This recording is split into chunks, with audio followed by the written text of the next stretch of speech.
I'm Van Sebastian flying solo today with this week's Written on the Edge Season 10 Episode 3 interview.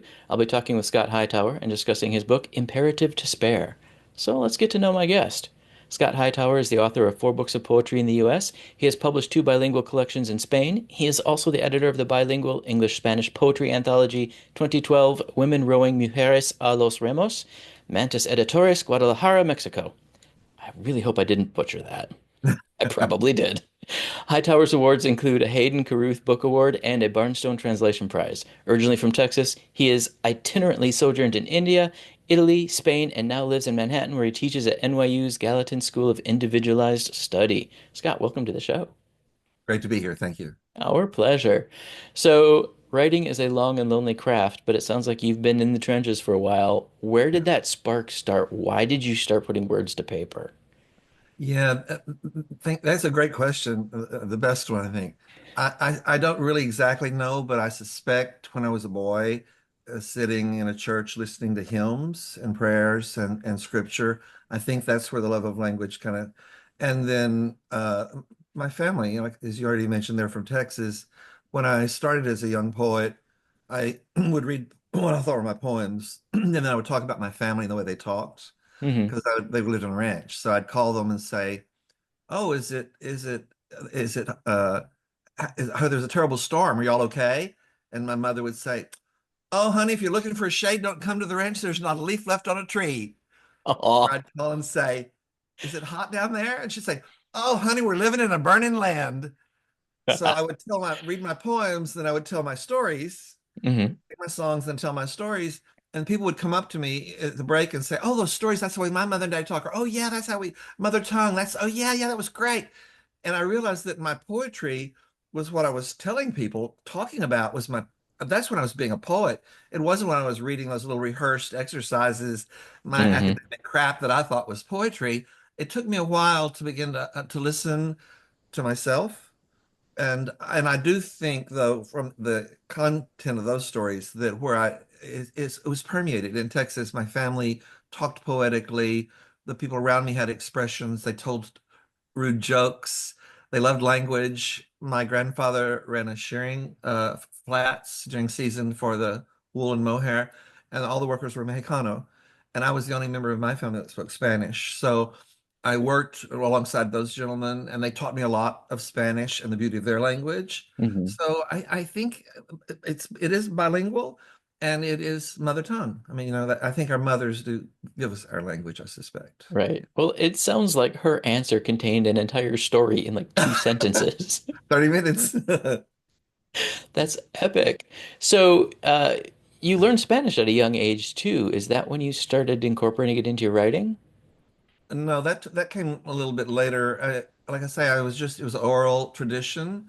Hmm. And then I did study in high school and college, but not very intently. Then later, when I met my companion who was born in Puerto Rico, but from a Spanish family, and we spent a lot of our time, those 42 years, we're both in New York City and a lot of time in Madrid. Okay. We have a second apartment there.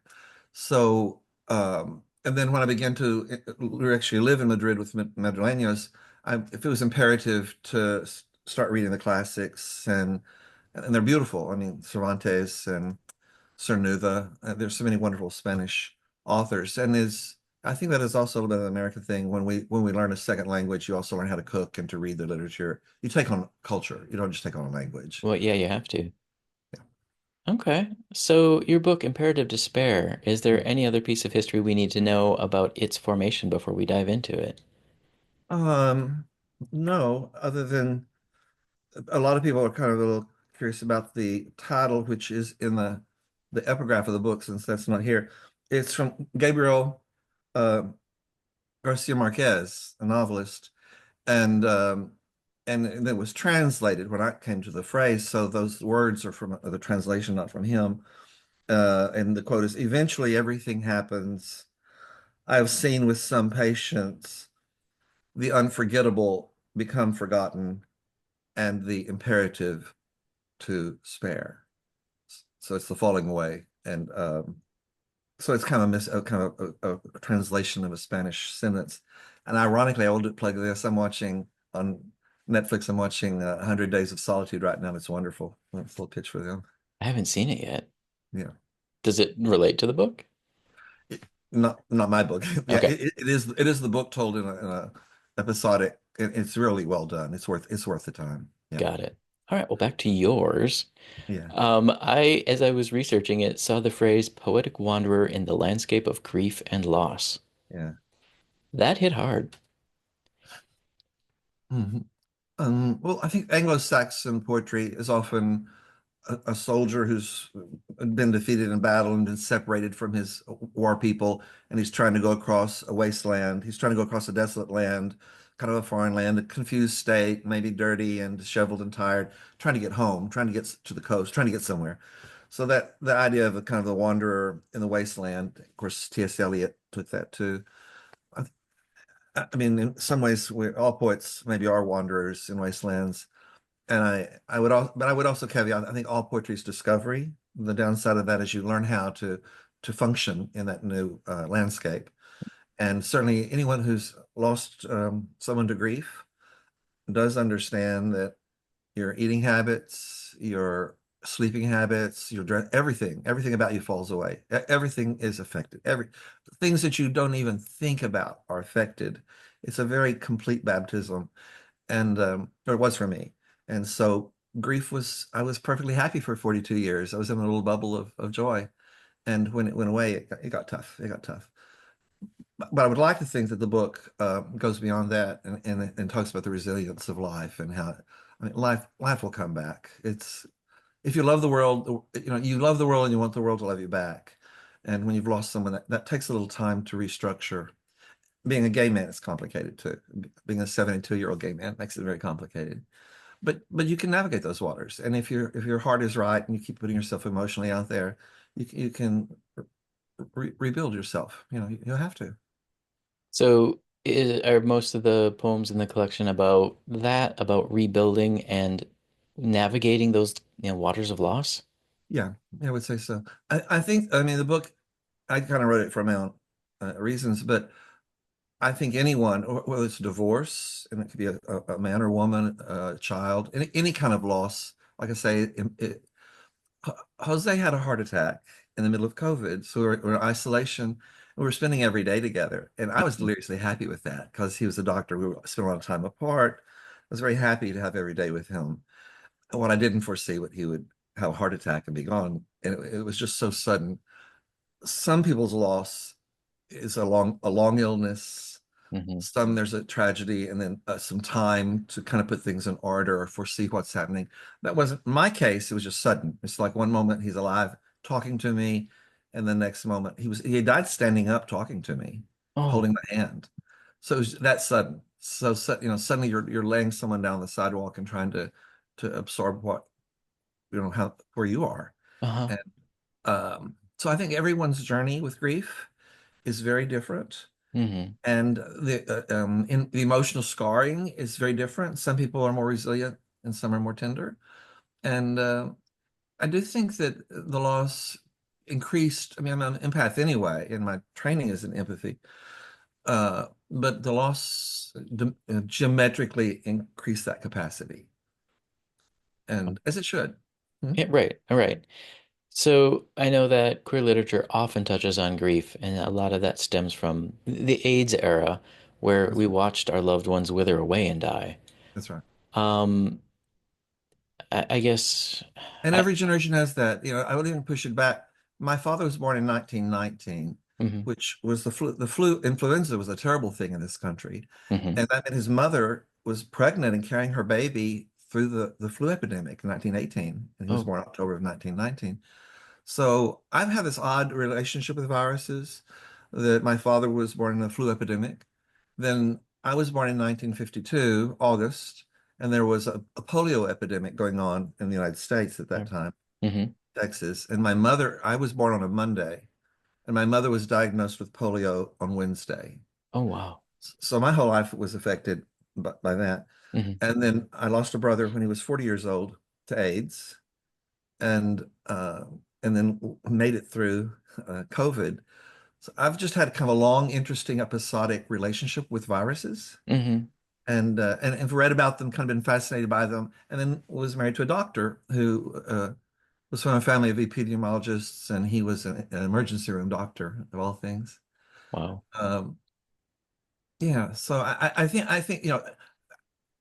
we want to think that we're very privileged, that's unique to us, but I think that throughout ages people have been suffering. Throughout ages people have had loss Hmm. earlier and harder than what we have. We've been a pretty lucky group. Yeah, true. Do other parts of your book touch on viruses as opposed to grief?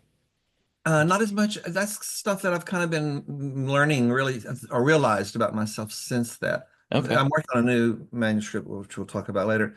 And it's more about relationships because it's back to the dating. If you're 72 and you're suddenly thrown back into dating, boy, it's a trip in America. I believe it. And if you haven't been in a gay bar for 40 years, and you walk into one and it's the rules are different.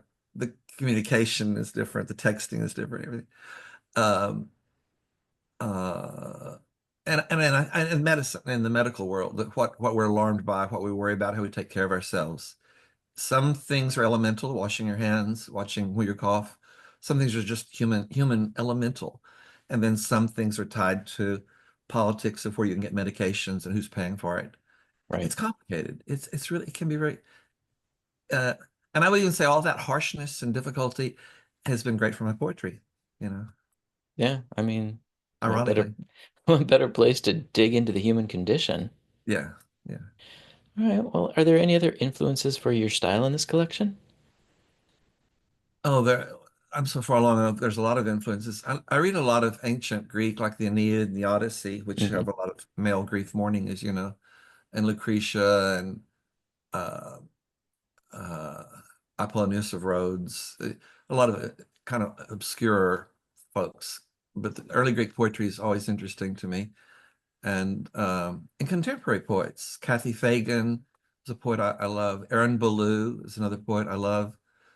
Uh, um, Daniel Lee, who I mentioned to you earlier. Hmm. I really read a lot of contemporary poets. Yeah. Perfect. Can I ask about your serving the Spanish language community as well? Because obviously your work is translated into Spanish, and you are a fierce opponent or a proponent of making sure that that happens. Yeah.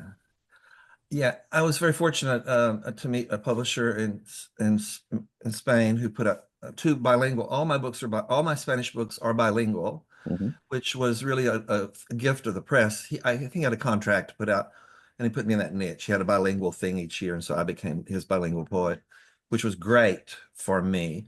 And I've worked with several different translators, so Hmm. I'm very interested in translation. I've done a little bit myself. It's an interesting process, and it's certainly a great literary art form that I have great respect for. Uh, and would like to put, I would actually like to put out more bilingual books. That's something I'm very interested in. Uh, and as you know, I said, one begins to understand the girth of the Spanish language goes from China. China has a lot of Spanish speakers in it. I So did not know China, the that. Philippines, and Europe. I know. I think I do the Jesuits, the Jesuit missionaries going there Oh, and intermarrying, and so there's a large Chinese. The residual of that is a large Spanish-speaking Chinese community. okay. Yeah, and colonial things have happened since then, but I think that that's kind of the beginning of all that. And then all of South America and other Hmm. surprisingly Spanish-speaking places. So I'm grateful to have those people reading me and being in a relationship and dialogue with them. I read a lot of Luis Cernuda when I was younger. Um, uh, I'm a little nervous. I can't think of who all I've read, but Cesar Vallejo. Uh, Right. yeah. I want to make sure that people understand too that we have to embrace everybody who speaks other languages, and this is a great way to do it. I mean, even if, you know, this going out to our author listeners, even if you don't speak the language, find a translator. Just learn another language. I mean, Or, I know we've got electronic translation is going to become more mechanical in the future, but that's not a substitute for internalizing the language. And let's not be lazy. If we have more time and we can pursue the things we want to do, well, then put another language inside of yourself. hmm. Of course, I read books and I love books, and I do embrace other cultures. when students would come in the house, they'd see all these books and they would say, "Oh, have you read some of these?" And I'd be like, "How about all of them?" And they're always like, "Rah!" And I go like, "Yeah." And I kind of took pride, like, "Yeah, all of these books are inside of me. All of these are in me. You know, I've taken them in, and I can't remember everything remotely, but they've affected me and contributed to who I am."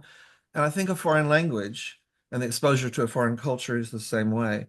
I Hmm. work at NYU with a lot of students from the Middle East and China and Japan. And some cultures, it's all about pursuing just learning the mechanical language to make money, you know.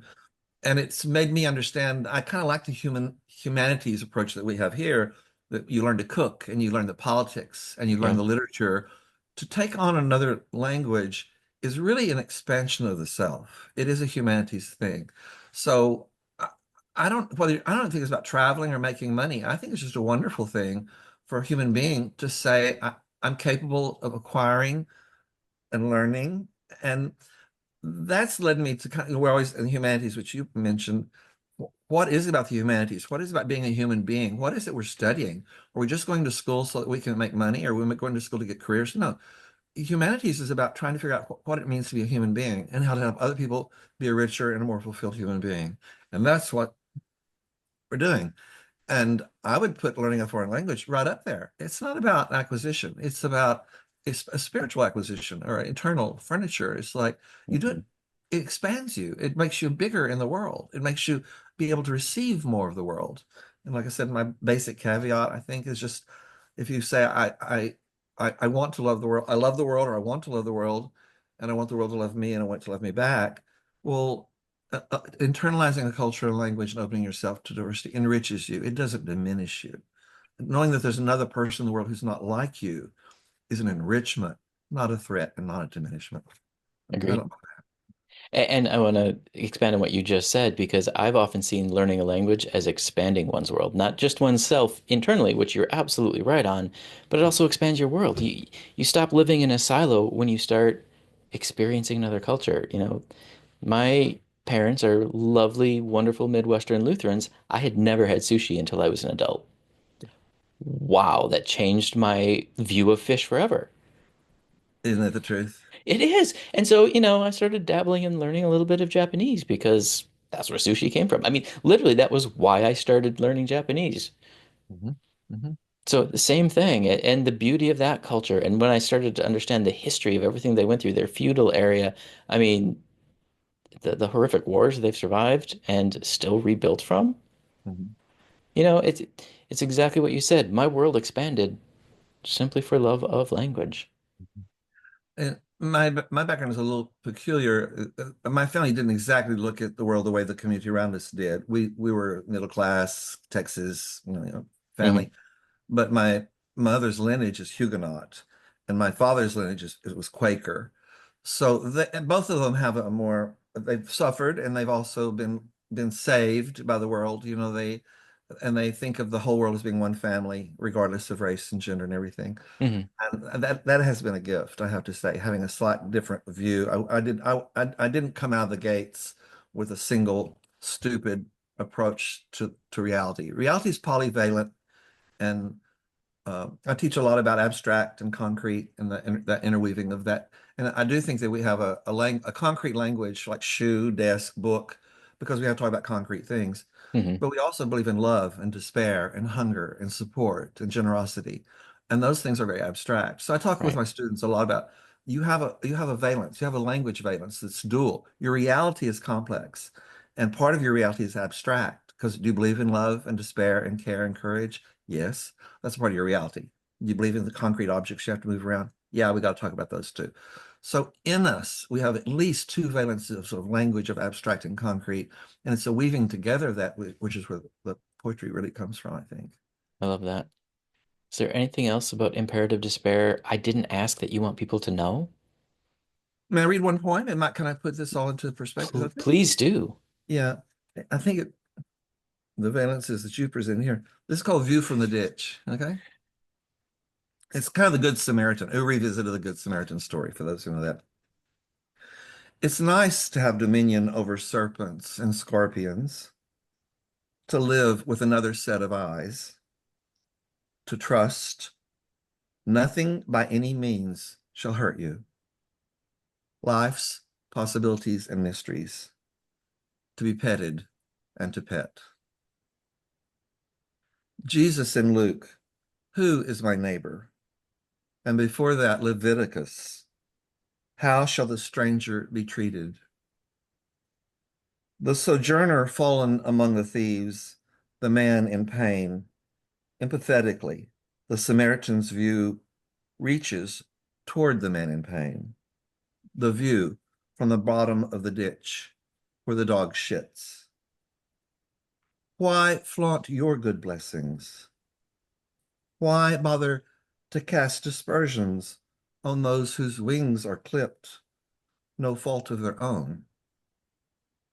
Twice pass by on the other side. Rock bottom, surmised as being a kind of self-indulgence.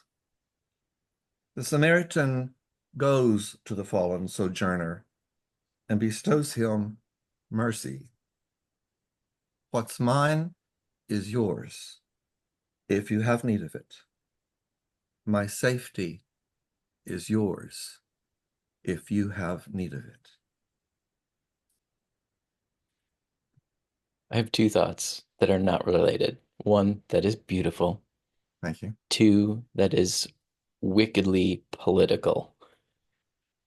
You think so? Given given the day that we are recording this and what is happening today, and for those of you who don't know, it is January 10th and the hearing has not happened yet, at least that I'm aware of. That spoke volumes about the leadership of this country. And I don't know if you intended it that way, but again, No. poetry is very much a lens of perspective. I've written a lot about international justice is a thing that it's that's been with me before now, but it's certainly going on in the current situation. Absolutely. I mean, even one of the questions you said, was one of the things I'm most concerned about, and my answer to that was the threat of democracy in America. And Yeah. I can't imagine being on a planet without a firm democracy. I know we're corrupt, and I know the dream hasn't been fulfilled, and I know all the arguments and everything. Hmm. But if we don't have love and we don't have care and we don't have a hope and for a kind of empowerment of agency for individuals, it's not a world I would want to be in. And so I think keeping democracy alive is a responsibility and if politicians can't or won't supply that direction, then it falls on the shoulders of the poets or the artists to give the hope, to give the direction, to say, as I said earlier, it's okay to be have not it's not okay to be confused. It's Hmm. okay to be uncertain. And what I think a lot of people have done to our country and our climate, they've thrown uncertainty at us, and we're all surrounded by uncertainty right now, and that's okay. What's not okay is to be confused in that uncertainty. It's very important that we be clear about and we do have we know what's real. And that sounds, I know it's fluid, and I know there's all kinds of arguments against that. But if you know right from wrong, and you know what's real and what's fake, or what's confusing or a lie, then that's not nutritious. And just because you're thirsty doesn't mean you have to drink poison, you know? We have to have what's healthy, we have to have what's nutritious, we have to have what will sustain. And the bullshit that's being thrown around is that it's bullshit. So, you know, okay to be uncertain. It's not okay to be confused. Clear your head, take a deep breath, hang out with people that believe in you, talk to each other, support each other, build community wherever you can. Dictators thrive on loneliness. Hmm. So just pulling together like-minded people in your house, having a conversation, a quiet conversation with another like-minded person, that in itself is resistance. And I'll leave it to everybody to choose how much resistance they want to participate in, how far they want to take it. Wisdom of the ages right there, folks. All right, Scott. Thank you for opening the door to that too. 100%. Anytime. Are you ready for those get to know you questions? You just sort of referenced them. Yeah, yeah, sure. Why not? All right. Well, my co-host lovingly dubbed it Wandering into the Weeds, Getting to Know You Questions. All right. Can you name a movie that was better than the book? Yes, it was actually a story, but I love the movie The River of No Return. I haven't seen I it. don't know if you know it. It's a 1954 movie that has Marilyn Monroe in it and has Robert Mitchum in it. Otto Preminger was Hmm. the director, and the movie's 1954, but the era that it's taking place in is 1875. Okay, And so you get the Western past, and then you also get the Hollywood of the sure. 40s. And I think it's a always entertaining movie. I love The Last Shot. I'll leave it at that. But All right, now I have River to of No go. Return. Now I have to go watch it. Yeah. With which fictional character would you most like to be friends? Yeah, I don't know how to pronounce his name, but he's the protagonist in André Gide's novel, The Immoralist. Hmm. It's a French novel and the best interpretation of it is a gentleman, Richard Howard, another great poet, translated The Immoralist by André Gide. And the lead character is a gay man, and he has property and a wife and responsibilities and social standing. And that throughout the novel, the wife dies, he loses his title, he gives away, destroys his money and his reputation. And by the end of the novel, he's living in the desert with the boy. And there's some beautiful description about water moving through the sand, which I kind of find poetic and mysterious. And I don't know if his name is Michael or Mikola, Okay. but if there's someone could like to have a conversation with, it's kind of an early, it's what Andre Gide won the Nobel Prize. So not with that book, but he's a great writer. So the character that Andre Gide created in The Immoralists is Okay. the person I would really like to have a conversation with. Yeah. That's awesome. Compare journeys. Well, what is the most fascinating fact that you know? And you've had a couple years to pick up a couple facts. I got a few. I got a few. I was ready for this. This and I had a lot of fun with. I was like, which one do I share?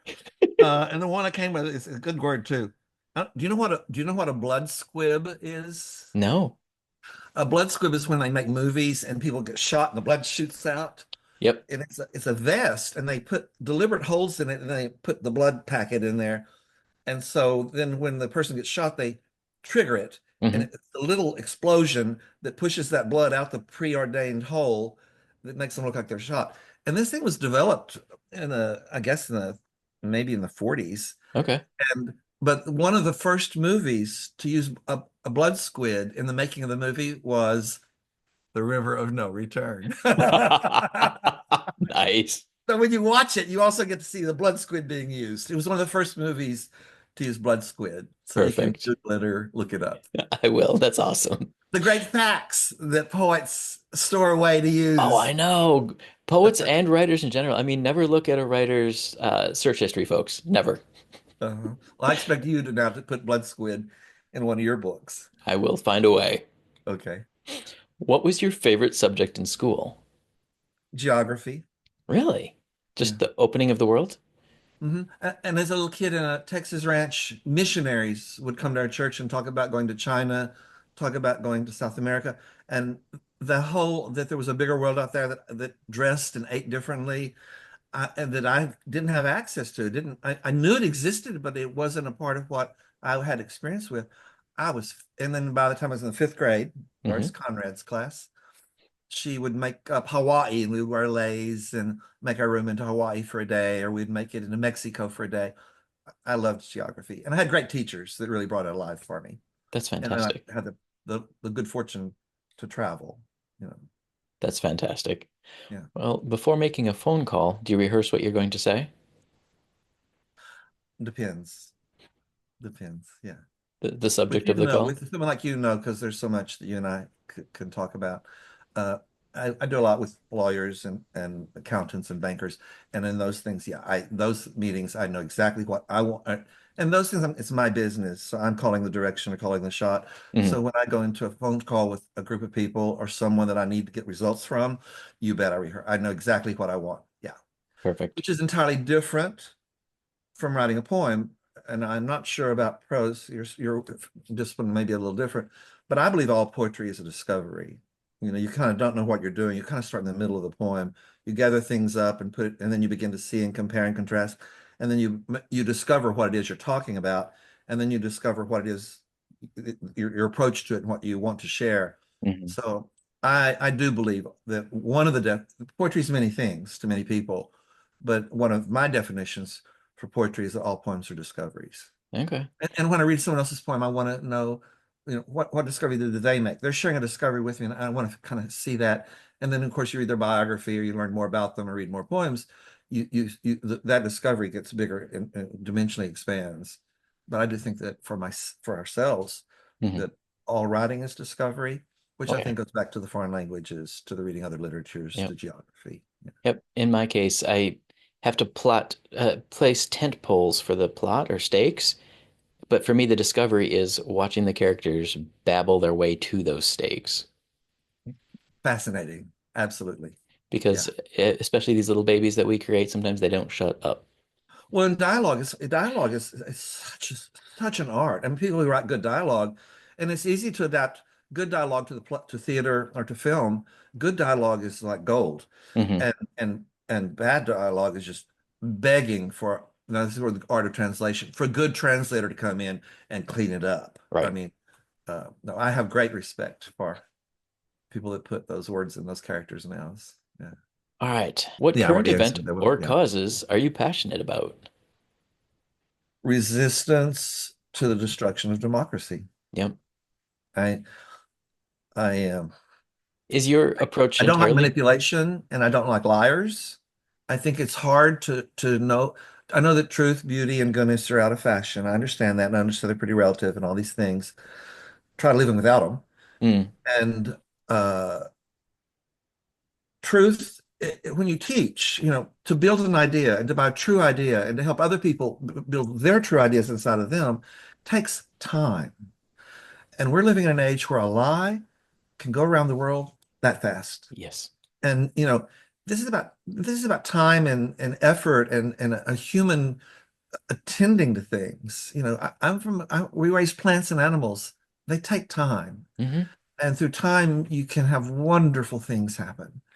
And destructive people can do it in a flash. Right. And I think we all need to be very mindful of the operators and the shenanigans and the divisiveness. And well, what you and I know a lot about hatred. I mean, hatred is just it's hatred and exclusion is being weaponized every day. Yeah. I And, think that and was I the guess it has been, I guess it has been forever, but it's so deceptive, right? And a lot of it's so transparent. I right. say, like again, just because you're thirsty, don't take the poison. Right.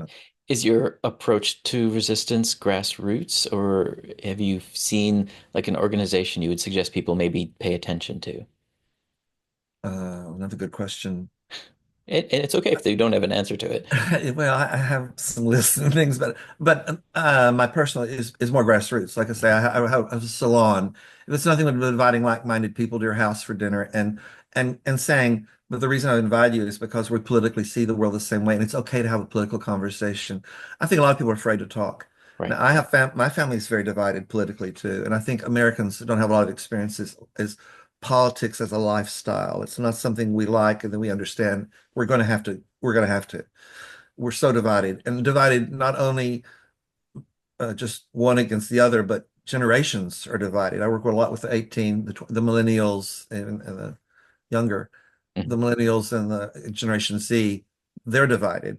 So I think generations are divided, and it's not good. I mean, Right. we have, and so we say, well, we don't agree, so let's not talk. That's in my family. Oh, we don't agree with it, so let's just not talk about it. No, because we don't agree is the reason we need to be talking about it. And we need to have respect. We need to find dignity and respect and give dignity and respect and keep talking. We learned under AIDS, silent equals death. Hmm. And I think that still applies. It Silence is does. death. It You, is. you gotta keep the conversation going.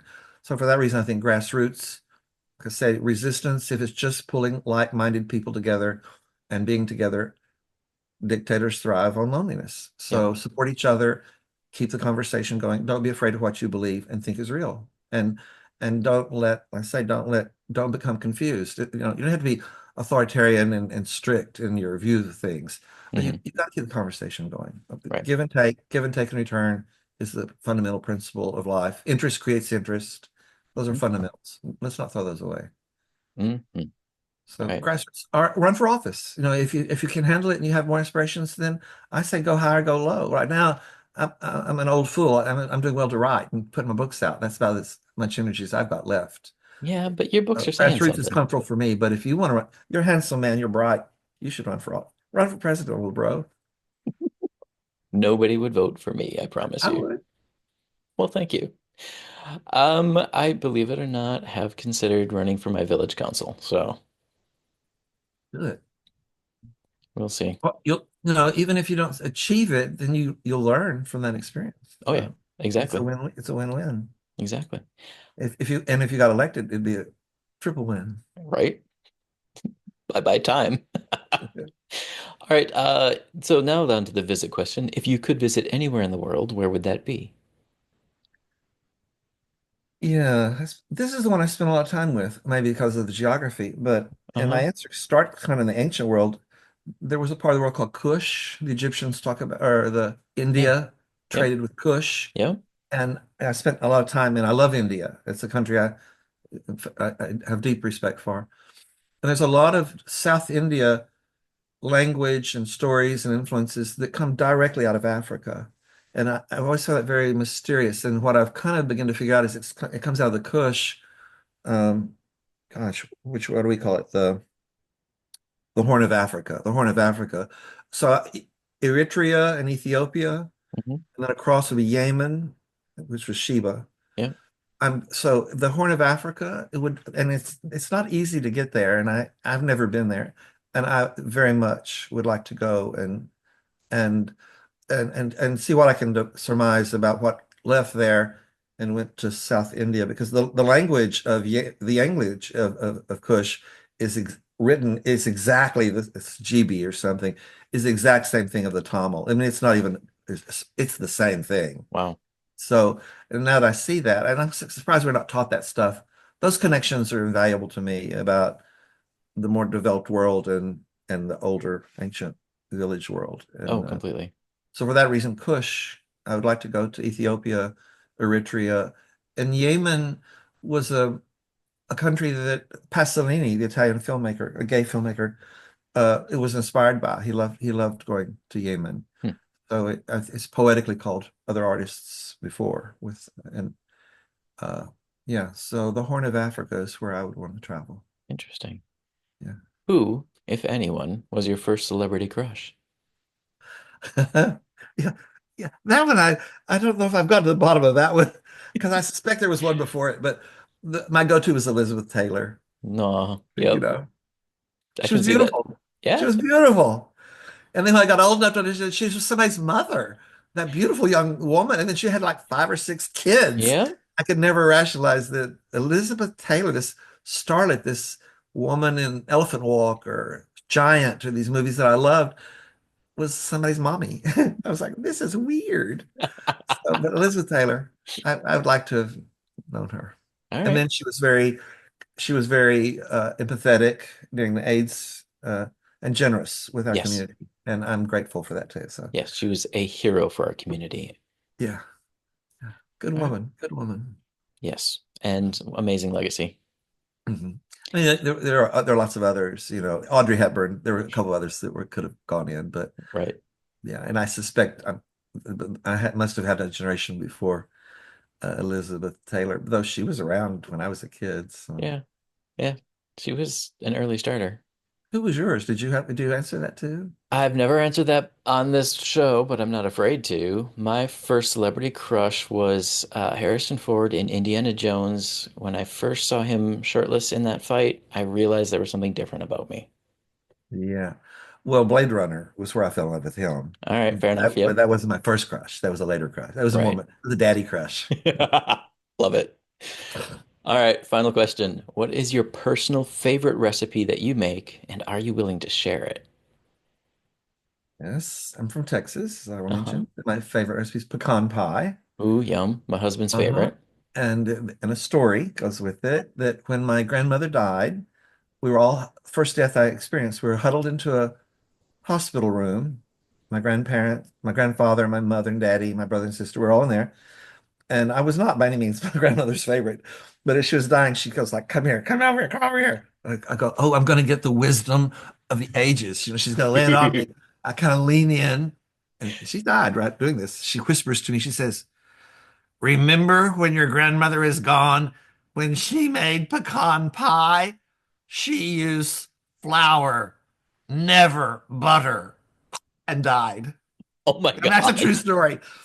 So, yes, I'm sharing it. It doesn't matter what your recipe is, but look at your pecan pie recipe. Hmm. And if it has butter, scrap it and replace it with 2 tablespoons of flour. Interesting. And the difference is it doesn't make a custard, it makes it more like a sticky candy. Okay. And I'm sure the recipe is depression because they couldn't afford butter, they couldn't Y- get butter. Yep.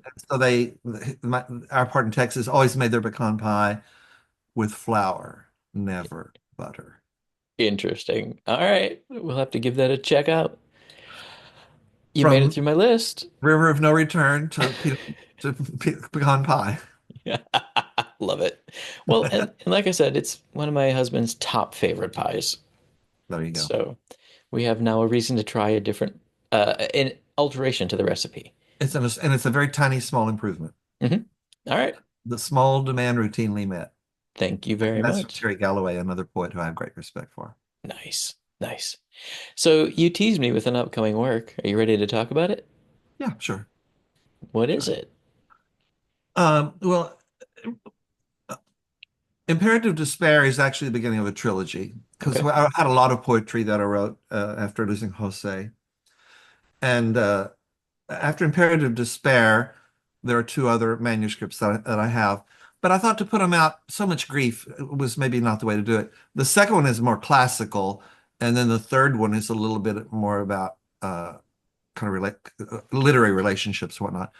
And then after that, that's when I began to have date and begin to open up, try to get my life going. Hmm. So I moved much more to personal relationships. So Imperative Despair is a book about loss and grief. Yeah. And I hope it helps people. It's not a terrible thing. It's actually to help.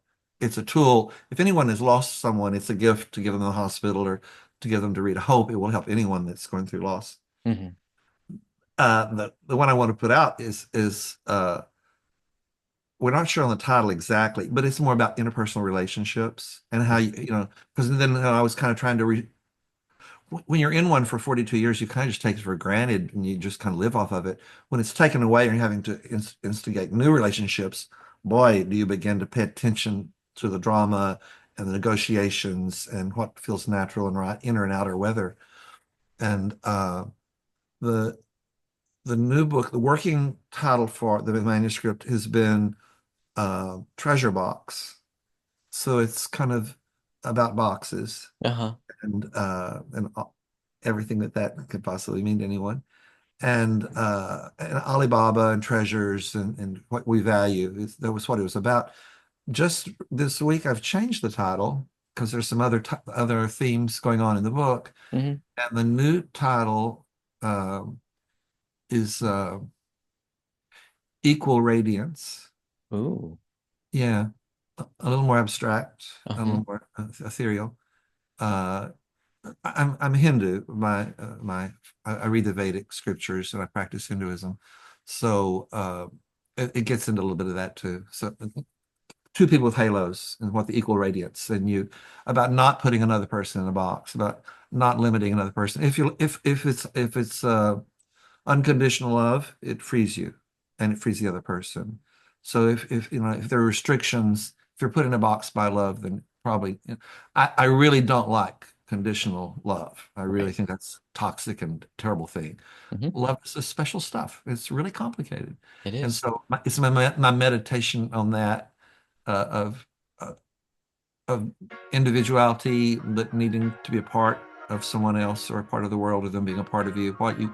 How you make decisions, how you find that space, the guardrails of that. It's magical. I mean, I don't even know what I have really less and less to say about it than I used to when I was young. But I'm interested in that position. So, Equal Radiance is the manuscript.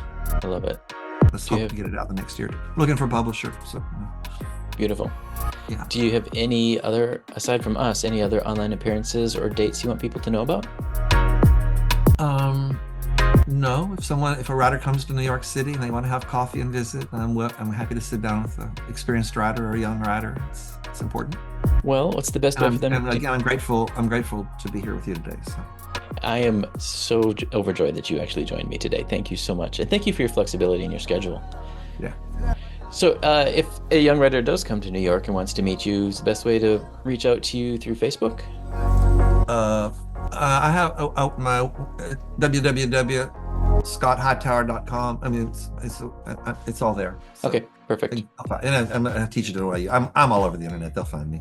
Nice. All right. Any final words of And wisdom? you too. Bring a book. We'll trade books. I'll do that happily.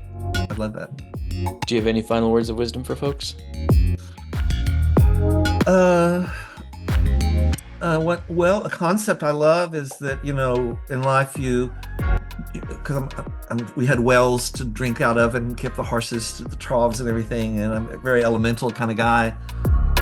Lately I've been thinking about, don't give from your supply, you give from your overflow.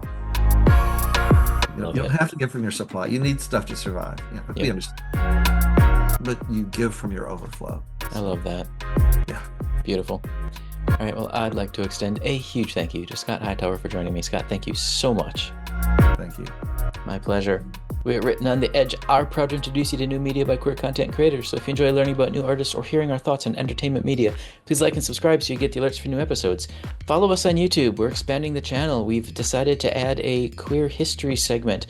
I'll be covering Madison, Wisconsin, where a lot of civil rights stuff happened. And my co-host and our film reviewer, Alberto, down in Mexico, will also be covering California and Mexico City and the queer rights histories there. Please follow us. It's going to be awesome. Like, subscribe. Like I said, the show is produced by Rogue Ravens Media. For our links, disclaimers, and social media stations, visit www.rotepodcast.com. Tune in next week for your queer media fix.